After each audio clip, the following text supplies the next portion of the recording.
So guys, I get a lot of questions about my GoPro setup and how you should set up a camera to film your fishing.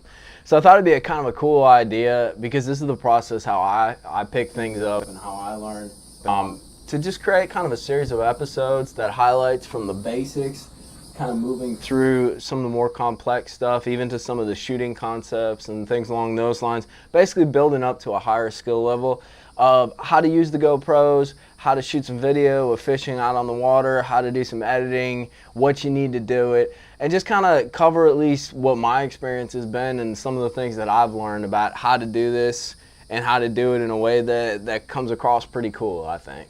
So this is going to be the first installment. I thought it'd be a good way to start, and you know, a lot of guys are way ahead of where we're going to be starting at, but I want to start kind of from the ground up. So I thought I'd run through just a basic, quick run through of what you need when it comes to a GoPro or a camera to get out on the water and start filming your fishing.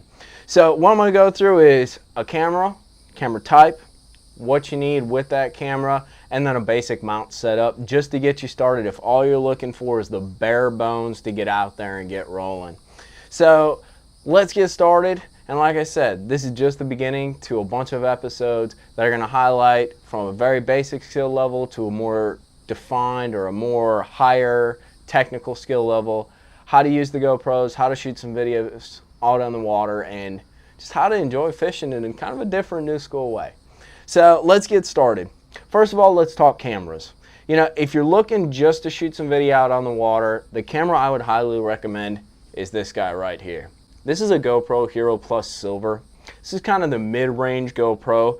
So why do I recommend this one? Well, the GoPro Hero Plus Silver, it offers enough technical aspects to it. You can shoot at some higher frame rates. You can make some tweaks to basically the size or quality of video.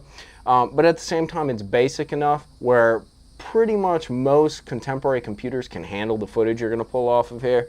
So it's a good all-around camera. It'll get you started and it'll stick with you kind of through the beginning processes of getting a little more technical with the video you're shooting out on the water. A lot of guys do like to go for the higher end stuff right here, and I'll be honest with you, I have a Hero 3 Plus Black. It's absolutely sick, but I want to warn you right off the bat, just because you get the crazy expensive, really high setting camera doesn't mean you're going to be able to use all of it. Some of the settings on the Black are really too powerful or too high quality for your general computers to be able to handle. So when it comes down to it, unless you're planning on doing some pretty professional level editing or you need some super high quality footage, I would stay away from the Black. I mean, I'm not trying to steer you totally away from it, but if all you're looking to do is just get out on the water, take a pretty basic approach, shoot some fishing videos, get some content going on whatever kind of fishing you're doing, you're going to want to go with the Silver. It'll cover all your needs, pretty basic to use, and most computers, like I said, will be able to handle the footage. So what else do you need to get out there? You know, it's pretty simple, and that's the beauty of these new cameras. They're pretty easy to work with. The GoPro comes with a GoPro battery in it. I'd recommend, even if you're just going to be doing some basic shooting, to pick up a couple extras. And, you know, sadly, I recommend not getting the GoPros. They're really high priced, and when it comes down to it, you can get a battery that lasts a little bit longer, and you can get it for a lot cheaper. If you go on Amazon, this is a Wasabi Power Hero 3 Plus battery.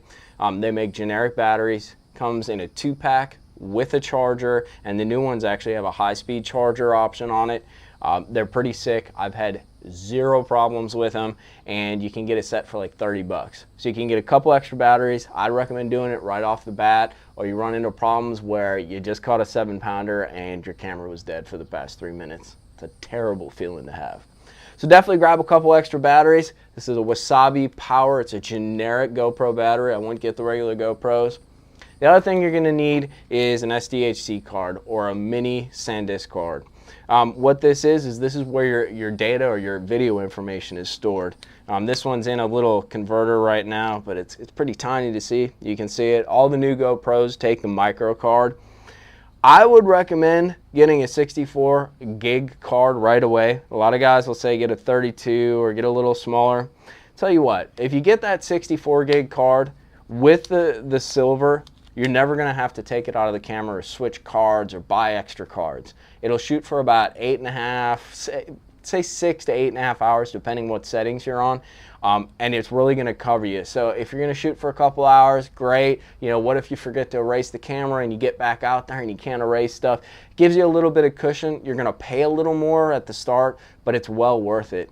The other thing that you really want to pay attention to are actually 2 factors with the card. One, I'd highly recommend getting a SanDisk Ultra or Extreme card.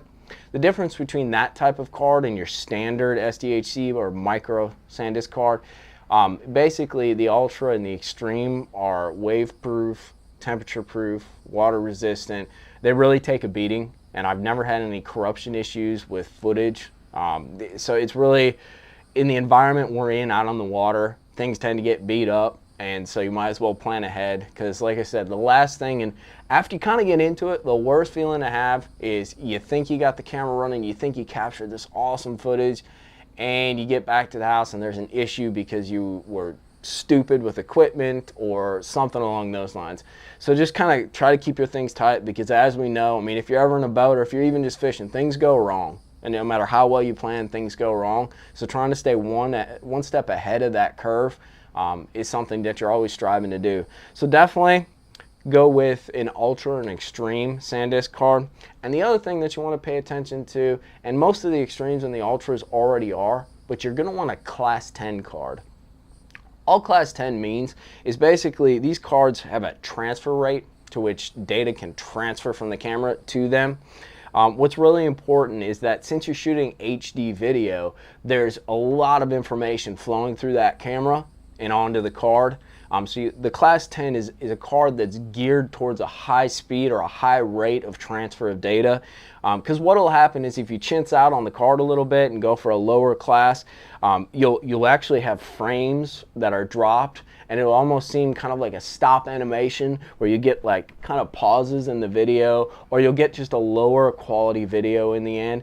And you just don't want to play around with that. If you're going to spend all that money on the camera, you might as well get everything out of it that you can, I guess you could say. So Extreme or Ultra SanDisk card, and make sure it's a Class 10. Last but not least, if you're just looking to get started, you want to keep it simple, and you're just looking to get out there, we got the battery covered, we got the camera covered, and we got the card covered for the data. The other thing is I would get a simple suction cup mount. What's great about the suction cup mounts is that they can go anywhere. They stick to just about anything. You can get the GoPro version. There's a bunch also available on Amazon. They offer a lot of mobility. As you can see, this joker moves around. They give you a lot of options. Definitely put a lanyard on it. You don't want to spend all this money and then go drop it in the water. A lot of smart people have done that before, so keep it tight and put a lanyard on it. But the suction cup's going to give you a lot of different options. It's going to teach you about how the camera sees what's in front of it. And it'll be a great way to get started, and it's pretty cheap. I mean, you can get one for 20, 30 bucks. And in the end, like, you get a package, you can probably end up spending like, I don't know, 400 bucks or so, and have everything that you need to really get rolling with with shooting video on the water. But that about covers it. You are going to need to buy a few extras once you get the camera, because the camera doesn't come ready to roll, I guess you could say, out of the package. But it's pretty simple, and with those kind of basics, you're going to get out on the water, you're going to do it right, and you're going to have some success in shooting the video. So just to recap, highly recommend go for the mid-grade Hero 3 Plus. That's the silver. Definitely want to get some extra batteries, definitely. Wasabi Power, you can find them on Amazon. It's a great, less expensive, but still quality way to go. Grab some extra batteries. Very important, your SDHC card or your mini card, you want to do a Class 10, and I'd highly recommend that Extreme or that Ultra, just because it's going to give you the strength against the elements and the nasty conditions we can be in out on the water. And then finally, to get that camera mounted on the boat and get to those fishing videos, go with the suction cup. Yeah, it's very mobile. You can take it off and follow the fish in when you release them and stuff like that. It's a great, simple way to get started. Tie a lanyard on it, though. That's my PSA, dude. If you want to save your $400, tie a lanyard on it. But that stuff will get you going, get you out on the water to shoot some fishing videos. And like I said, we're just getting started right here. This is the first episode. get some basic elements to get you out on the water and start fishing, shooting videos, and we're going to get technical. We'll move on in some of the next episodes. We'll cover some of the different kinds of mounts, different shooting concepts. We'll get into some editing, some of the computer stuff. So it should be kind of fun. It'll be a conversation. And if there's anything that you really want to learn about, or if there's something that you think I might be able to have some perspective that might help you when it comes to shooting fishing videos, definitely post a comment or shoot me a message on Facebook or something like that, because I'm looking for ideas here too. I'm simply talking about my experience, but if we can expand on that, that'd be great. So I hope this helps you out, guys, and can't wait to see some of the fishing vids that you're going to put together. All right, tight lines.